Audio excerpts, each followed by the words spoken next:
Nah, pertemuan saya dengan Afia Dimyati itu sebelum saya menjadi santrinya GUK, jadi saya masih agak PKI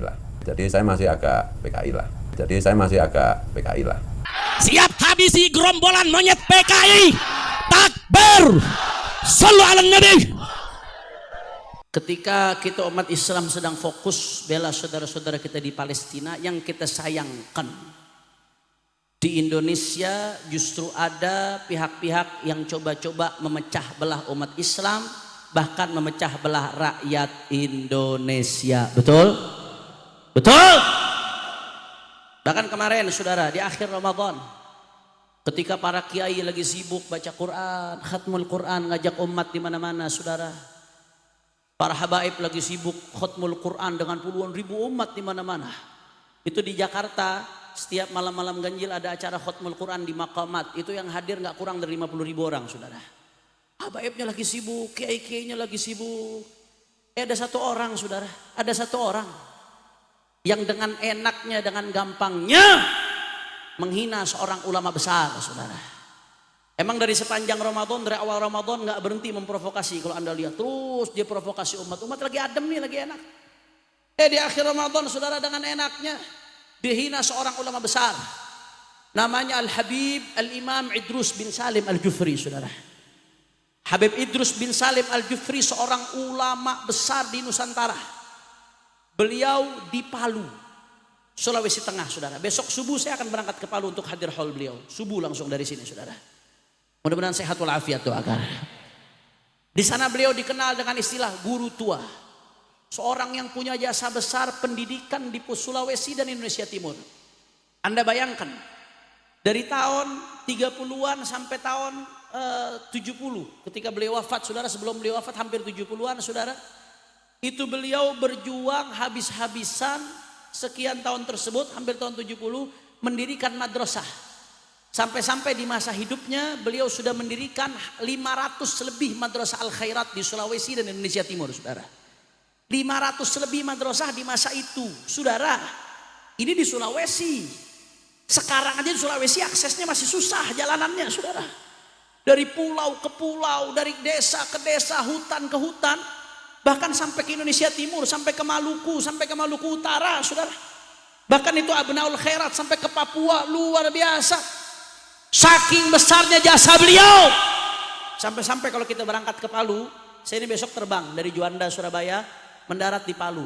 Itu mendarat di Palu di bandara namanya Sis Al Khairat, bandara Mutiara Sis Al Khairat, Mutiara Sayyid Idrus Salim Al Jufri, saudara. Saking besarnya jasa beliau, seorang Habib Sayyid Idrus bin Salim Al Jufri, sampai-sampai nama bandara pakai nama beliau, saudara. Luar biasa. Dia cetak umat, dia cetak para pejuang. Bahkan ketika Indonesia merdeka, saudara, beliau tuliskan syairnya. Ditanamkan itu rasa kecintaan kepada nasionalisme kepada Indonesia untuk masyarakat Sulawesi. Dia tulis syair, salah satunya dukungan terhadap kemerdekaan. Beliau katakan, kullu ummatin laha ramzu izzin wa ramzu izzin al-hamra wal bayda'u. Setiap umat, setiap bangsa punya simbol kemuliaan, kata Habib Idrus bin Salim Al-Jufri, dan simbol kemuliaan kita adalah merah dan putih, saudara. Allahu Akbar, Allahu Akbar. Ini ulama besar. Anda kalau ke Sulawesi, sampai ke rumah-rumah orang itu hampir semuanya ada foto beliau, saudara. Di semua rumah, khususnya Sulawesi Tengah. Alumninya luar biasa. Bahkan sampai, mohon maaf, jangankan yang muslim, sampai yang non muslim, itu komunitas Kristen, komunitas Hindu, komunitas Buddha ikut memberikan rekomendasi beliau supaya jadi pahlawan nasional, saudara. Saking besarnya pengaruh beliau di Sulawesi. Kemarin di akhir Ramadan ada seorang yang ngaku cucu PKI, saudara. Ini orang dia sendiri yang ngaku cucu PKI, namanya Fuad Pleret, saudara, botak orangnya. Dia hina Sayyid Idrus Al-Jufri, bahkan dikatakan sebagai monyet, saudara. Saya mau tanya, kurang ajar atau tidak? Kurang ajar atau tidak? Kurang ajar atau tidak? Saudara, Sayyid Idrus dan ulama-ulama kita nggak akan pernah terhina dengan hinaan tersebut. Ibarat orang yang mau menyundul gunung batu mau diseruduk. Kira-kira kalau ada orang mau nyeruduk gunung batu, yang hancur kepalanya atau gunungnya? Kepalanya atau gunungnya? Tapi kalau kita tidak membela, kita diam, kita yang hina saudara. Karena diam, bungkam terhadap kekasih Allah, ulama berjasa dihinakan. Masya Allah, bahkan gak sampai di situ saudara. Ini sengaja, dia sengaja. Ini sengaja terencana, memang selalu mengeluarkan ujaran-ujaran kebencian, ingin mengkotak-kotakan dengan istilah pribumi lah dan lain sebagainya. Padahal saudara, itu dulu kerjaan Belanda. Yang menggunakan istilah pribumi untuk mengkotak-kotakan itu kerjaan Belanda. Anda bisa buka di referensi saudara, di berbagai literatur. Anda bisa lihat di Wikipedia.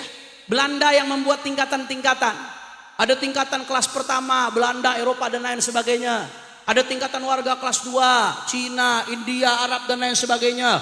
Ada tingkatan ketiga yang disebut oleh Belanda pribumi. Ini Belanda yang mengkotak-kotakan. Tujuannya supaya apa? Tujuannya supaya ada kecemburuan sosial, supaya nggak berbaur, supaya nggak bersatu. Kalau sudah pecah, tidak berbaur, maka Belanda yang diuntungkan. Perlawanan jadi lemah. Akhirnya Belanda menjadi kuat. Ini kerjaan Belanda, saudara. Kerjaan siapa? Kurang kompak, kerjaan siapa? Kurang keras, kerjaan siapa?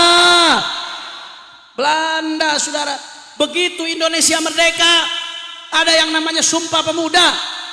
Maka saudara, jauh sebelum Indonesia merdeka, kita semua satu, apapun bahasa kita, apapun budaya kita, apapun kita satu bangsa, Indo. Juga ada namanya Sumpah Pemuda Arab. Itu pemuda-pemuda Arab saudara, baik yang dari kalangan sadah, non sadah, bersatu menyatakan deklarasi sebagai bangsa Indonesia.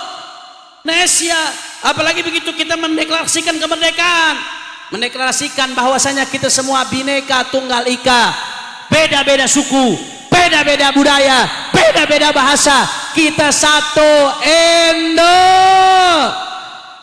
Bahkan gak sampai di situ saudara, kita juga disatukan dengan Islam. Wahada a'zam wa'ala.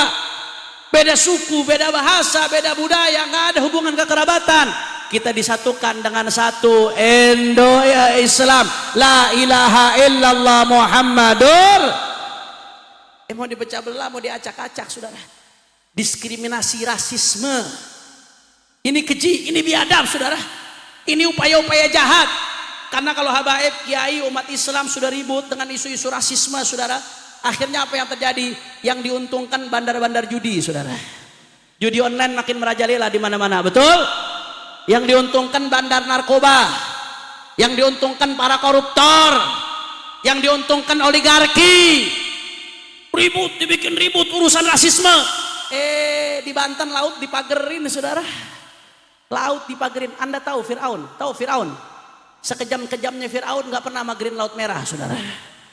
Ini laut dipagerin, mau dirampok. Kalau sudah laut dipagar saudara, ini soal kedaulatan. Kalau sudah mereka menguasai pantai sepanjang-panjangnya, seharusnya keluar masuk orang itu bisa lewat pelabuhan, bisa lewat bandara, itu bisa diawasi apa barang yang masuk, apa barang yang keluar, apakah ada senjata, apakah ada narkoba. Tapi kalau sudah pantai sepanjang-panjangnya dikuasai saudara, siapa yang bisa mengawasi?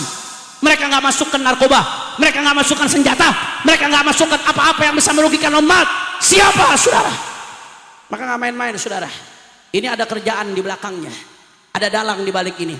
Makanya Imam besar Al Habib Muhammad Rizik bin Husain bin Syihab kemarin menyuarakan dengan keras, dengan tegas bahwasanya Fuad yang mendeklarasikan dirinya sebagai cucu PKI ini saudara, yang mengaku bahwasanya yang menghina guru tua, merendahkan guru tua dan menghina banyak ulama, orang ini pemecah belah bangsa, pemecah belah kebinekaan kita, penghina ulama, pemecah belah umat Islam, pengadu domba antara Dzurriyyat Wali Songo dengan habaib, pengadu domba antara umat yang seperti ini wajib untuk ditangkap, wajib untuk dijebloskan ke penjara saudara.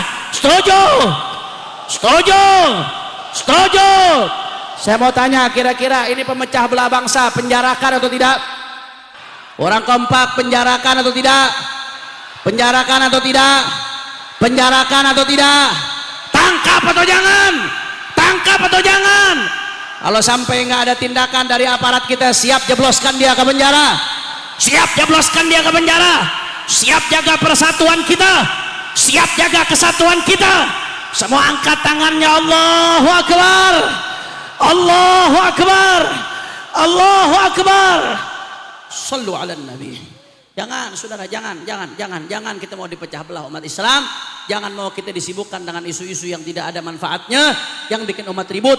PR ulama masih terlalu banyak, PR kiai masih terlalu banyak, PR habaib masih terlalu banyak. Yang belum bisa baca Quran berapa banyak butuh huruf Quran saudara.